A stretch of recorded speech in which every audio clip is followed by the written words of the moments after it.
Hey folks, welcome to another episode of Maslow's Finance, The Rivalry.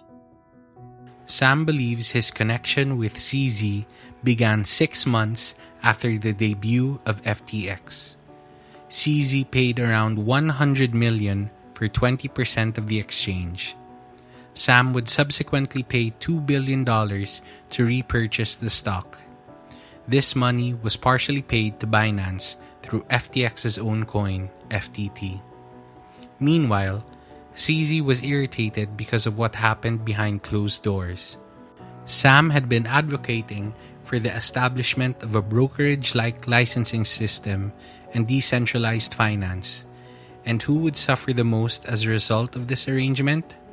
Almost all other exchanges, particularly Binance, FTX's main rival. And this is where things get a little crazy, because interestingly, both the SEC's head, Gary Gensler, and Caroline's father, Glenn Ellison, were professors at MIT. Caroline's father was the previous boss of the SEC's head at MIT. According to an alleged leaked email, the SEC was planning to provide FTX no action relief, which essentially indicates that we know you're breaching the regulations, but we'll ignore it. If these accusations are true, we may be dealing with serious corruption within the United States government. CZ saw FTX as a legitimate contender as it grew. He now held $2 billion in FTT tokens. He could bring down the house of cards if he wanted to.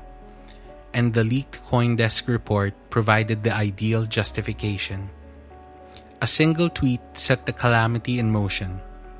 On November 6th, CZ officially announced that Binance would sell the $2 billion in FTT that they received from their early FTX purchase.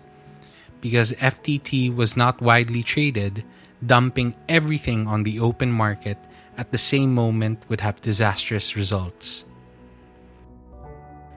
So FTX CEO Sam Bankman-Fried took to Twitter this morning to clear something up. He said that a competitor is trying to attack the company with rumors. He then says in the same tweet, FTX is fine, assets are fine. Over the weekend, speculation rose about the solvency of FTX. This came after a CoinDesk report revealed Alameda Research's balance sheet is full of FTX's native token, FTT. The tweet shocked the crypto industry, and money began to flow out of FTX at a rapid pace.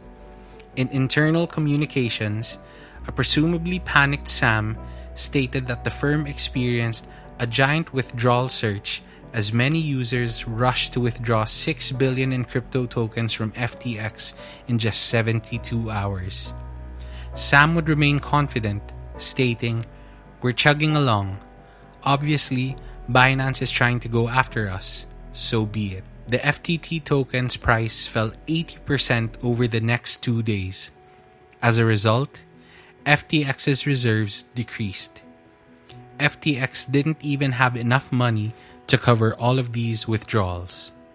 They had a $9 billion obligation and just $900 million in liquid assets, which meant they were only 10% covered. Caroline of Alameda offered Binance a deal in which Alameda would purchase all of the FTT that Binance was dumping on the open market to prevent further sell-offs. But CZ, Binance's CEO, responded by stating that they won't support people who lobby against other industry players behind their backs. Sam pleaded with CZ for assistance, and an arrangement was reached for Binance to purchase FTX.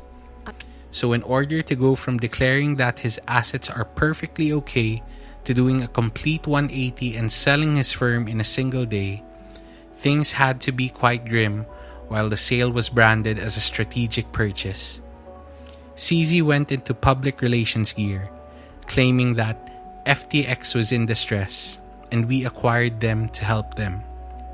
He may have said that, but he knew full well that dumping all of this FTT would ruin Sam's business. Buying all of his assets at a significant discount would be a terrific way to consolidate control. But Binance was far from clean. The U.S. Justice Department is looking into Binance, with charges ranging from money laundering to criminal penalty breaches. According to reports, Binance has assisted Iranian corporations in trading $8 billion under U.S. sanctions since 2018. For a while, this appeared to be one of the most ruthless corporate maneuvers in recent memory. Binance was successful in both destroying and acquiring its primary competition. However, only 2 days later, Binance made another statement that rocked the crypto industry once more. They were no longer interested in the deal and would not assist FTX. So what prompted the abrupt change of heart? Binance discovered a calamity when they checked FTX's books. The company's asset-to-liability ratio was far higher than projected. According to reports, there will be an $8 billion shortage. Even several FTX staff were taken aback by this revelation. Executives were kept in the dark about the actual state of affairs, while the students in the Bahamas were taking risks and losing large amounts of money without notifying anybody. In addition, the U.S. Justice Department initiated an investigation of the $10 billion in client FTX money that was loaned to Alameda. With little cash and no plan B, FTX halted withdrawals, and murmurs of insolvency permeated Twitter's digital forums. On November 11th, Sam resigns and tweets that FTX and Alameda are declaring bankruptcy. Over $150 billion. In 3 days, that's how much the world's 15 largest cryptocurrencies lost in market value. It's because of the crypto exchange platform FTX, which is behind this token, named FTT. On November 6th, the token's value began to fall, losing more than 80% of its worth in the span of 72 hours. The crypto markets crashed as a result of this news. No market segment was unharmed. He apologized and accepted full responsibility, but people were understandably outraged, and FTX, which had been valued at $32 billion earlier this year by investors like SoftBank and BlackRock, was no longer in business. Another mystery quickly emerged when it was determined that $1 billion in customer cryptocurrencies had gone. To make matters worse, any remaining funds in the FTX account were hacked and stolen. Consumers were alarmed when they noticed that their Bitcoin was vanishing from their accounts and that their balance had dropped to zero. More than 500 million in cryptocurrencies was stolen. Blockchain investigators are now keeping a tight eye on everything. So far, the hacker has moved into Ethereum, making them one of the world's largest holdings. Numerous businesses are affected. One of the largest FTX supporters, Sequoia Capital, declared that their share was practically worthless and wrote it off their books. So I assume the next time they make an investment decision with a man who plays League of Legends, they'll think twice. Goliath's Capital, a hedge fund whose CEO is credited with predicting Luna's demise, yet had half of our capital stranded on FTX at the time of the crash and is currently filing for bankruptcy. A Canadian teachers' pension fund spent over $100 million in FTX. As a result, innocent folks who had nothing to do with cryptocurrency may potentially suffer a decrease in their retirement savings. FTX bankruptcy records reveal 134 affiliate entities worldwide.